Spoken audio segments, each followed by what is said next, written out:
1953. Iran, the US imposes a monarchy, which is friendly to US interests. Yeah, 1979. So that monarchy reigns between 1953 up to 1979 at the time of the Iranian Revolution. Now, when the Iranian Revolution takes place and American interests are not safeguarded by the regime in Iran, so Iran now becomes a key player in the conflict. What they're calling a conflict.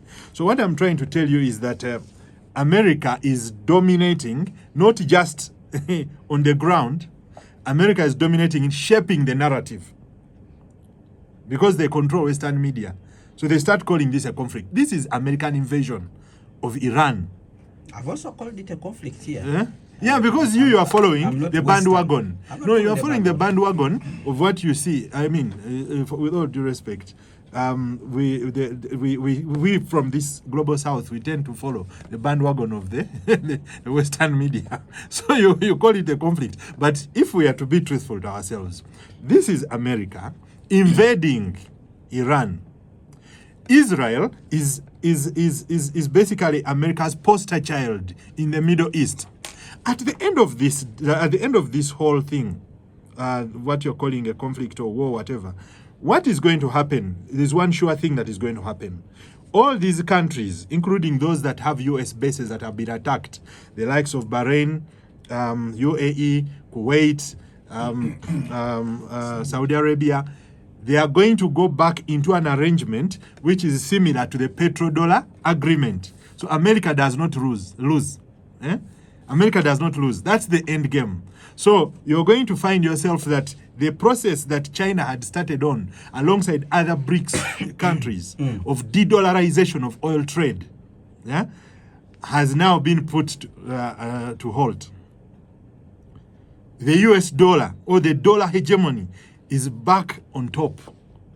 So the US dollar is going to remain the main currency in oil trade, global oil trade. Yeah, America does not go into these things without doing all the permutations. No. Americans knew that when Iran is attacked, Iran's first response will be to attack the bases. Why do you think there are no major casualties in those bases? Because America withdrew its troops from those bases before the attack started. So the Americans knew that this is how Iran is going to behave. They had done all these permutations. They also knew that when these other countries are affected, they will be in a weaker bargaining position. Because when you look at the petrodollar agreement of 1974, which Saudi Arabia also refused to renew after the expiry of 50 years, because it's supposed to be a 50-year agreement. By 2024, it was expired. So the Saudi Arabians also did not renew it. Why? Because they were also now entering into selling oil to China and other countries in currencies other than the dollar. So, and the Americans knew that in order to make these guys weaker on the bargaining table, this conflict had to take place, or this war had to take place. So now these guys are going to depend on American military support. Because when you look at the petrodollar agreement, it was what was America offering? Military support to Saudi Arabia, so protection. And what is Saudi Arabia doing in return? To trade oil in the dollar. Yeah, those are the two. The two things on offer. I offer military support. You trade oil in the dollar. You make the dollar strong. Why? If you trade oil in the dollar, it means that whatever dollars that you make, you have two options. You either acquire American assets, or you lend to the American economy. So you go and buy treasury bonds from America. That's why that dollar hegemony is very important. Yeah. So at the end of the day, you're going to find UAE in a weaker negotiating position. You're going to find Bahrain and all these other countries in that, as they have been attacked, in a bunch. They are all going to go into an arrangement similar to the 1974 petrodollar agreement. That is the end game. All right. You introduced a very important issue when you bring in these other countries, including China, because there's been that argument that this could be also a proxy war because China and the US are competing at certain levels. I don't know if that's... Yeah, it is. That argument is correct, but it ignores. Yeah, I actually had one of the panelists you had here on Monday raise that argument. It is correct, but there is a detail that which I've just added to make it complete. It is not about fighting China. It is about making sure the dollar rules the world, number one. America remains the wealthiest and most prosperous nation. And number three, America remains the strongest country on the in the world with the strongest military. So those are the three objectives for America. Regardless of whether it is a democratic government in power or Republican government, they all agree on one thing, that it is America first. Now, Donald Trump may not have believed in military adventure in a manner that is similar to what the Democrats were doing, but he has been fixed by the system. Yeah, why? Because of the ideology that he espouses of saying America first, America must win. He tried with his funny games of trade tariffs.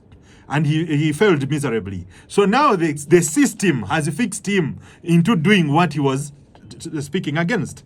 So he realizes that he cannot have America as the wealthiest nation if the dollar loses its position in the world. Yeah. So ideologically, he has been boxed into agreeing with what the system has been doing for ages. So now he's a warmonger in places where that's why you have seen people bringing back tweets of 2013, where he was bashing Barack Obama. Right. So yeah, there seems not to be a general support for this war in the U.S. And if you saw the battle which was in the Congress, there's a divided opinion. The public versus the administration of Trump. But I'll come back. When did the public start making decisions? The U.S. is run by a cabal of deep state guys. I wrote on June 7th, 2020, I wrote against COVID-19. I said it is a bioeconomic weapon by a cabal in the United States. Time proved me right. At that time, they called us conspiracy theorists. I am on record. Time has proved us right. That is the same cabal which is behind these wars. At the end of the day, what they want is to make America number one. It must remain number one. All right. Yeah. Let's hear your thoughts, Mr. Kigongo. I would want to strongly disagree with Mr. Egesa on one key factor, that this is a fight against totalitarianism. The world doesn't need another North Korea. We have a president a leader who has been in power for 36 years plus. He has been the fountain of all terrorist groups. He has been the funder of all these terrorist groups. The world doesn't need, Mr. Egesa, the world doesn't need another totalitarian. We had to obligate. Mr. Egesa will tell you that narrative is also being sold by the Western governments, but continue. First of all, we need to know, before actually the spark of the war, Iranians have been demonstrating on streets for months. There is a lady, she's called Ali Nejad. She was exiled. This lady was a few days ago in Geneva Summit calling on America and all potential development partners to come and deal with this regime in Iran so that the people can have their freedom back. We must also consider those people. They have a right. They've been on the streets. They invited America to come and intervene. Regardless of the geopolitical kerfuffle between China and the US, the de-dollarization, we must also consider these factors, that they are Iranians who wanted a regime change, and Trump just delivered that exactly. So, Mr. Okowago and the listeners, you must know that this war is not just about the geopolitical kerfuffle of Israel and Iran. There are also other matters that we must look into, like democracy, safeguarding democracy in Iran, freedom of people. These are critical factors that we must not wish away. So, from your side of looking at things, you think the U.S., has a role to police over the affairs of another state? Because that's another argument there. We must understand that the U.S. is a veto power. similar to other veto powers within the UN Council. Iran is not one of them. That's true. And we must not dismiss the fact that Iran has been into nuclear programs. The world doesn't need another country with nuclear programs. Just imagine Iran without guardrails and their Islamic background, the Islamization of the Arab world. Imagine, I don't know if you've dealt with The Arab world is already Islamic. These are extremists. Hey. Imagine an extremist with a missile, with a ballistic missile. You're already seeing what it's already doing to its partner states, the neighbors. It would have some second thoughts, but it's not. So we don't want another North Korea, Mr. Okwago and the listeners. All right, Spectrum Extra on Radio 1 FM 90. We need to go for a quick break. We'll at this conflict, first of all, you've heard from your colleagues on this table trying to share their thoughts on why this conflict is taking place, whether it is a war, whether it's a conflict. What we know, people are dying, and there's also devastation of property. Continued now for the 8th day, and from the current updates we're seeing, each side seems to be prepared to go for a long haul. What's your take about it? Whether conflict, whether war, probably the Egesas are the ones who define those They're the words. strategists. But whether conflict, whether war, all those are destructive Situations. The outcome is the same. People die. People die. Property Property gets gets destroyed. destroyed. The world economic order is disrupted. So I think here we are not going to argue whether it's a war or a conflict, but there is a conflict or a war that is destroying people, property, disrupting the world economic order. A lot of abuse of human rights. So it's really too unfortunate. But I was trying to look at the history of the Persian Gulf. I was also trying to look at the Bible itself. I realized this conflict has lived for centuries and centuries. You also look at the Quran. The Quran sometimes is written in Arabic. I don't know Arabic, but I think even in the Quran, those Persian conflicts have been there, and the Persian Gulf. And when you look at, I was looking at history. I realized at one time King Cyrus, I think, saved the Jews. Saved the Jews at one time. He was a king of that area. So this conflict in the Persian Gulf has been going on for quite a long time, and this conflict between Iran and America has also been going on for a long time. I think Egesa gave us a chronology of what has been taking place. Let me add in the issue, the hostage crisis of 1977 to 81. It nearly brought a third world war. But and at any one time, when America is one side, the Iranians go on another side. Because and the Russians and yes, the Chinese are also on the other side. Exactly, and the Russians and the Chinese are on the other side. It's also known that at one time the Americans were funding the Iraqis against the what? The Iranians. No, they even funded the Iranians. Yes. There was that when war. they were using Iran Yes. to finance the war in Nicaragua. Exactly. Yeah? So the Americans Yes. are the guys playing everybody here. Exactly. So it is not something which is really which was sparked off by what we are talking about. Over atomic bombs and whatever, ballistic missiles. It is also known. We have been reading these articles and that there are other countries which have atomic bombs, and they are there, and some of them even extremists. It depends on how you define what extremism. But I think any country which can bomb another is an extremist country, either in self-defense or even aggressively. So is Uganda an extremist country? No, not that. But you can. Well, we've been with your neighbors in the DRC. Maybe even some of your relatives have been bombed. No. In DRC, we are there fighting a rebel group. A just cause. A just cause. That's But what you the know, Americans are also saying. but you know, and we are there with the permission of the DRC. That's the whole difference.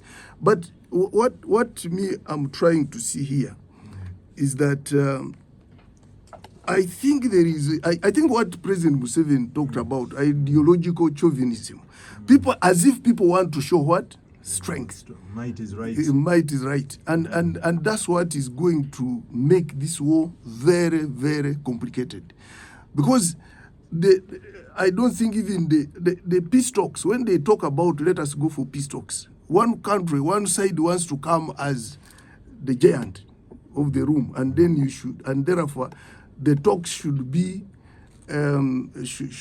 should be lined up according to their agenda, and that is the biggest problem. But also we should know that this war might not even be about atomic bombs. I think it's more economical. It's an economic war. It's an energy order. You know, people want to control the economics and all that. And you should also know that this issue of the BRICS is also bringing another angle of conflicts in the world. Because I understand now some of these countries now are ordering fuel using Chinese currency. Venezuela. You're getting me? So we may be looking at atomic energy when there are other underlying factors. You see, remember the Iraqi war. Up to now, we have not yet known the weapons of mass destruction have never been found anywhere. So those are the issues. No. But you know what we are saying. Iran admitted, and at one time there was a team which went and investigated, and they stopped. Yes, and they stopped enriching. I think that's where they would have started. Where had you reached, and where is what you had developed? You're getting me? But I think Iran has also had its own share of blame, because it is always associated with funding terrorist groups, the Hezbollah and others. But they also say that is a justified funding, because it's assisting the Palestinians. It thinks the Palestinians are being exterminated from the globe. So this war, this conflict which we are seeing here, I think it's more than a nuclear energy conflict, but I think there is some economic war in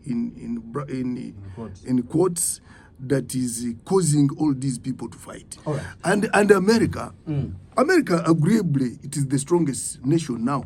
I was looking at Iran. It is the 16th as far as